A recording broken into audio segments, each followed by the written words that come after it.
के साथ श्रेया आनंद और हमन झारखंड की शुरुआत करेंगे बड़ी खबर के साथ। रांची से एक खबर जहां 8.86 एकड़ जमीन फर्जीवाड़ा से जुड़ा मनी लॉन्ड्रिंग का मामला, जिस पर मुख्यमंत्री हेमंत सोरेन समेत सभी आरोपियों पर आरोप गठित। आरोप गठन के बिंदु पर सुनवाई के लिए आज है तिथि निर्धारित। पीएमएलए की विशेष कोर्ट ने दी है सभी आरोपियों को सशरीर उपस्थित होने का निर्देश।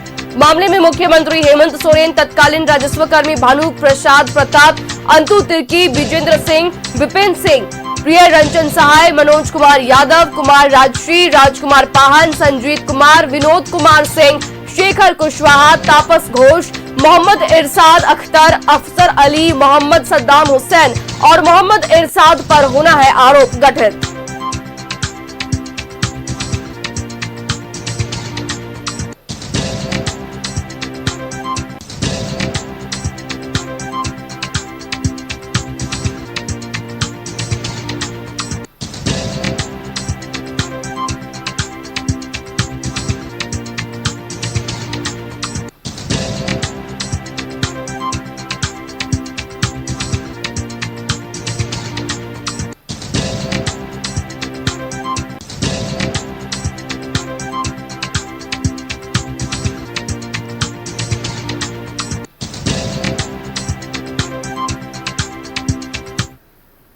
और खबर पर जानकारी के लिए रुख करेंगे सहयोगी दीपक का, जुड़ रहे हैं हमारे साथ रांची से। दीपक, देखिए जमीन फर्जीवाड़ा के मामले पर आरोपियों पर जो है वो आरोप गठित होना है। दीपक जी बिल्कुल, देखिए बड़गाई अंचल के अधीन 8 एकड़ 86 डिसमिल जमीन से फर्जी फर्जीवाड़ा मामले में ईडी ने बड़ी कार्रवाई साल 2024 में की थी और मनी लॉन्ड्रिंग के तहत मामले की जांच भी की।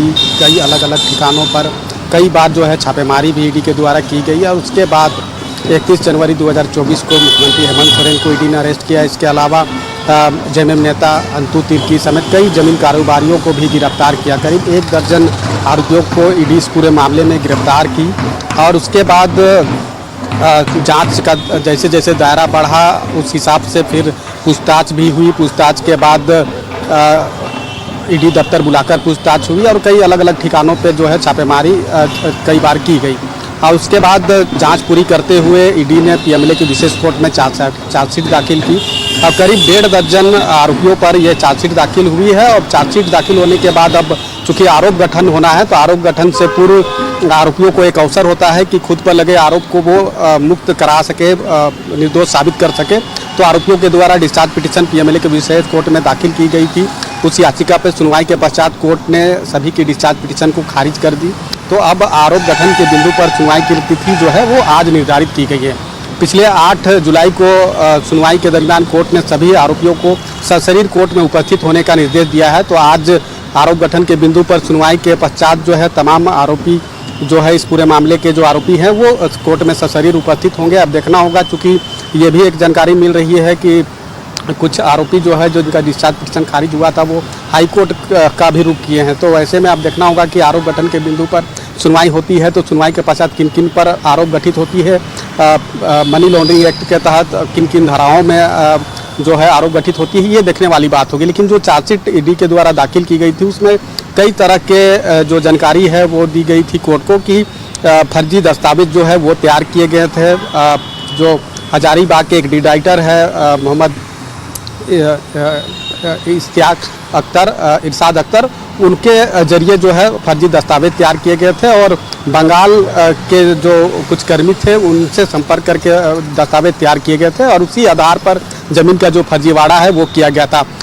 जब 8 एकड़ 86 डिसमिल ज़मीन का फर्जीवाड़ा का मामला सामने आया था तो वहीं बड़गाई अंचल के ही अधीन जो है 4 एकड़ से अधिक की ज़मीन का भी फर्जीवाड़ा मामला सामने आया था। तो इन तमाम जो भी साक्ष्य और सबूत जो ईडी को हाथ लगे हैं उसके आधार पर जो है वो चार्जशीट में वो उन तमाम चीज़ों को मेंशन भी किया है।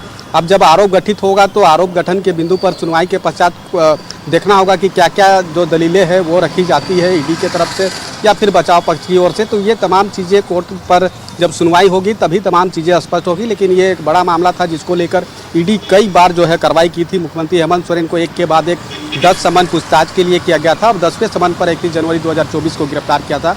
तो इस पूरे मामले में जितने लोगों की भी गिरफ्तारी हुई थी सभी जो है वो को जमानत मिल चुकी है, सभी जमानत पर है।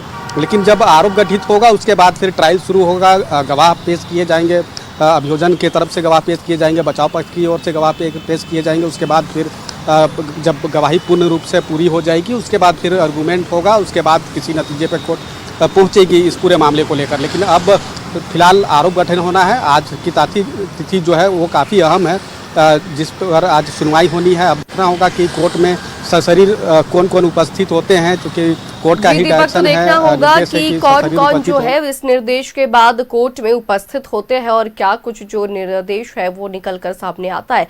फिलहाल जानकारी के लिए बहुत शुक्रिया दीपक।